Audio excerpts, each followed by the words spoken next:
This is Kim Shanley of Tennis Reach. In one of my first videos, I talked about how Tennis Reach is trying to connect the universal with the particular techniques of tennis. So it's always about, at the end of the day, getting better at tennis here, but we want to look beyond the narrow boundaries of what we usually look at in the tennis world. Step off the reservation, as my friend Jim McLennan used to say. Take a look around, see what we can apply, see if we can get better at tennis. So one of these universal problems of all sports is this problem of connecting the sources of energy in our lower body with the power generation in our upper body, whether it's swinging a golf club, hitting a baseball, or swinging a tennis racket. The problem is essentially similar, and there is a similar approach to solving it, although each sport has its own unique techniques. So what is the problem? The problem is that our lower body, one of the main sources of our energy, if not the main source of our energy generation, only works one way essentially in terms of the knees. So the knees only basically go up and down, right? They have very little rotational ability, only 10% rotation in the knees. So all the energy coming up from this lower area has to come up in this vertical manner. The problem again is that in most hitting sports, we're into a rotational movement with our upper torso and with our hitting arm. So if we only have 10% rotation in our knees, we have basically 180% rotation in our torso. And then if you add your shoulder and hand in a swinging motion, basically with a follow through and preparation, we almost have a 360-degree rotation.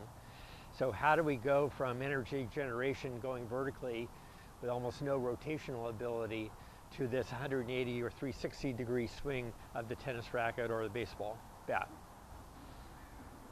So if you go out to any Little League field or country club or tennis training facility and you watch beginners and intermediates, you'll see one essential thing, that this lower body is disconnected from this upper body.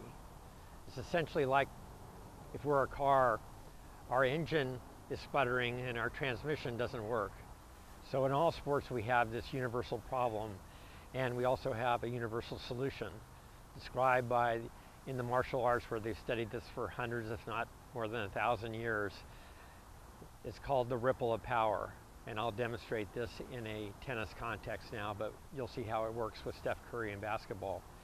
So the ancient expression in Tai Chi, which is one of the major disciplines of the martial arts, starts out this way. So power is rooted in the feet. So imagine as we shift our weight back, we're driving energy down so we can rise up. So we have power coming from the ground up. So it's rooted in the feet, powered by the legs, carried by the waist, and expressed by the arms. So that's the famous Tai Chi expression that describes this ripple of power. In today's video, we're going to look at Steph Curry's ripple of power, how this transmission of energy from the lower body into the upper body ends not in a rotational action, but in a linear shooting action. And then we'll look at how the ripple of power compares with Roger Federer's forehand and other strokes. And at the end, I'll show you how to strengthen this ripple of power as a tennis player and apply these particular techniques to your tennis game. So in this first part, we're going to be talking about Steph Curry. And first of all, let me say we don't want to oversimplify. There are many sources of power in our basketball or our tennis game, but I believe this ripple of power is one of the most fundamental and the one least understood. So we picked Steph Curry to look outside the tennis silo for athletes that are remaking the boundaries of their sport, and that's certainly Steph Curry. Now, Steph Curry, generally acknowledged to be the best shooter in NBA history, but more importantly for our demonstration today, he's also widely accepted to be the greatest long-distance shooter in NBA history. And the ripple of power, I think, has a great deal to do with this. Before we talk about Steph Curry and his shooting action and the ripple of power, let's talk about the domain of Curry, the basketball court. Here we have a playground court. It's shorter than the NBA court, which is 94 feet long from the baseline. So here I'm standing on the free throw line, which is 15 feet away from the baseline here. Now, as we move out to here, this is at the top of the key. This is the three-point arc. And in the NBA, the distance from the baseline to this cone is 23 feet 9 inches. And by and large, for the entire history of the NBA, which is about 75 years, almost all shooters shot no more than this range. And even today, you'll see 95% of the three-point shots coming with the player just an inch or two behind this 23 feet 9 inch arc. So when I talk about Steph Curry redefining, like all great athletes, the boundaries of their sport, in this case I really do mean the boundaries. Because now with Steph Curry, we're starting to enter a new territory out here. And this marker here is 28 feet away from the baseline. It doesn't seem like that much distance between basically 24 and 28, but it's a huge amount of difference. And Steph Curry is not just shooting shots from 28 feet, he's shooting between 28 feet and the half court line here at 47 feet. So this is completely no man's territory up till Steph Curry. So what's amazing about all of this is that from this three-point line, the best shooter in NBA history is actually Steph Curry's coach, Steve Kerr, on the Golden State Warriors at 45.4%. So think about that. We're a long way from this hoop here, and Steve Kerr could hit it 45% of the time. Now, Steph Curry is fourth on this list, but Steph's doing a lot more things than Steve Kerr ever did, so we can't compare it in apples to apples way. Well, what's so amazing about Steph and his power generation is now that he's shooting between this 28 and 47 foot mark, and the NBA is now starting to keep these statistics for the first time. So in the 2015-16 season, for the entire season, Steph Curry shots between 28 and 47 feet, the half court line. He hit 51.6% of his shots. That was 30 points better than the rest of the NBA. So this is like, in terms of redefining the sport, like Babe Ruth hitting 60 home runs in 1927, when the other 9 leading home run hitters only averaged 25 home runs. So Steph Curry, Babe Ruth, way, way better than everyone else in terms of this long-range power generation. So before I ruin your conception of Steph Curry's basketball shooting form, let's take a look at Steph Curry himself, and let me point out a few things. When Curry is shooting from or inside the three-point line, he doesn't need tremendous power. So you can see he has a modest knee bend to store up a bit of power that he'll release in his jump and shooting action. As he straightens his knees into this jump, Steph is sending an energy wave upwards, first into his pelvic and hips, which are ready to receive the wave of vertical energy into a rotating movement of the pelvis and hips that brings Steph's right hip and right shooting arm in direct alignment, making the energy transfer from legs to shooting arm very efficient. The result is a shot that looks effortless. Of course, there is effort here, but Steph has made his motion so integrated and efficient, we don't see the effort in his action. So let's not call it effortless action, as this might set off one of those poor mental models in our players' heads I was talking about earlier. That effortless power, from their point of view, when they hear effortless power, they might think it's locked up in a genie's jar, and all we have to do is rub it or execute some trick, and voila, out pops effortless power. So let's call it invisible power. It's invisible, especially if we're watching a video of Steph Curry in real time. So a couple important points about this ripple of power. Again, there are many sources of power, but we're looking at this lower body to the upper body power transmission. So I would add one more thing to the Tai Chi expression of power is rooted in the feet, powered by the legs, directed by the waist, and expressed by the hands. And I think I'm on safe ground on this because my Tai Chi teacher, Gene Burnett, has talked about this many times. So there's one essential missing component in that old Tai Chi expression, which is the hips and the pelvis. So Joseph Pilates, the founder of Pilates, the Pilates movement, describe this area as the power engine, the power center. And that's the hips and the pelvis. Remember, the spine of the upper torso is anchored inside the pelvis. So when we are trying to do anything with our upper body, everything starts in this pelvic area and then is transmitted up into the spine, out to the muscles, etc. So for the sake of this lesson, I want to modify that Tai Chi expression. So I think it should go, power is rooted in the feet, powered by the legs, hips, and pelvis,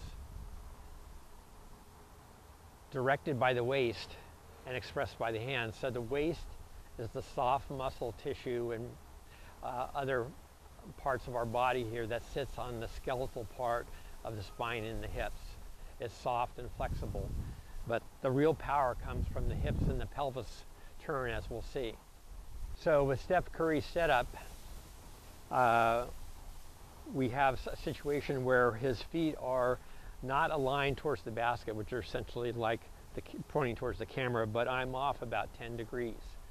So why does this happen? Well, I'll describe how it works in tennis in a moment, but basically Steph starts down here and he's got to bring this shooting arm, hip, and leg into alignment so that he can release the ball at the basket. So as he's pushing up with his legs, this hip is slightly rotating to the left to bring this up and then release the ball. So without this hip and pelvic snap, so it's more than a turn, it's like a pivot. It's a quick dynamic torquing action. Quite a bit different than just a slow rotating action, but a kind of a twitch action in the hips and pelvis, tremendously powerful. And without that, this rising energy of the legs would go up and the transmission would be broken, right? Then we'd be back to a local power action in our upper body with our arms. So in tennis, we also have the similar dynamic. So if we're hitting a backhand, I would line my feet de-aligned from the target, so off center, and then I would be turning and rotating into the shot here, and then out. Forehand, the same thing. My feet, because my hitting is further behind, probably even more de-aligned from the target. Now I'm coming around and rotating up, a rising action here in contact, and then follow through.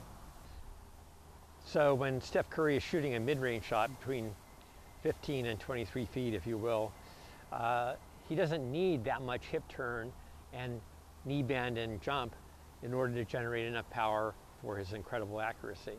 So you might see it look like, and we'll see it on camera, but basically it's just a little bit of a jump, but it's all one continuous motion with a little hip turn, right? So it goes, you know, something like that. Very simple, hardly looks like any power. But in terms of the long distance shooting between 28 and 47 feet that Steph Curry has opened up the boundaries of, we see something more accentuated in terms of understanding this ripple of power and this pelvic hip snap that I'm talking about. So for these long distance shots of Curry's, he has a deeper knee bend, about 25% more knee bend, because now he's going to draw more vertical energy into his body, right? And he's going to need a bigger, faster, more dynamic hip and pelvis snap in order to transmit the energy up into his upper body and shooting arm. So you'll see, of course, the much deeper knee bend, and then as he's rising, you'll see a much more dynamic pelvis and hip snap, which is going to send a huge amount of energy into his upper body and finally into his shooting arm. So roughly it looks something like this, and I'll try to exaggerate a little bit this hip and pelvis snap, and you can see the actions of my legs and where they end up. So much deeper knee bend, right? Ball's at the waist here, but it's all one rising motion. And then you'll see this, as it rises, this hip turn and twist in a snapping action so that energy is sent out much further than you normally would. So one more thing about the pelvis hip snap in this ripple of power that we'll also see in Roger Federer's game and in our tennis game. When more power is needed, there's one other element that's significantly added in this middle area, which is there's more of a tilt from the back of the hips here in the back. So instead of standing so vertical, now we're going to have more of this hinged action in the lower back and in the upper back. And this is going to enable us to transmit this energy much more in this horizontal arc from a long distance.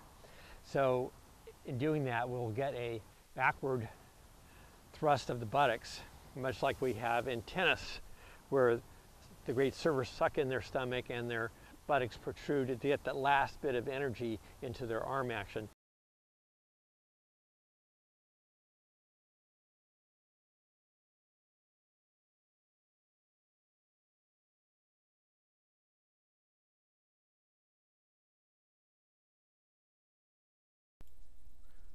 Now Curry is shooting just inside the half-court line, probably around 40 feet away.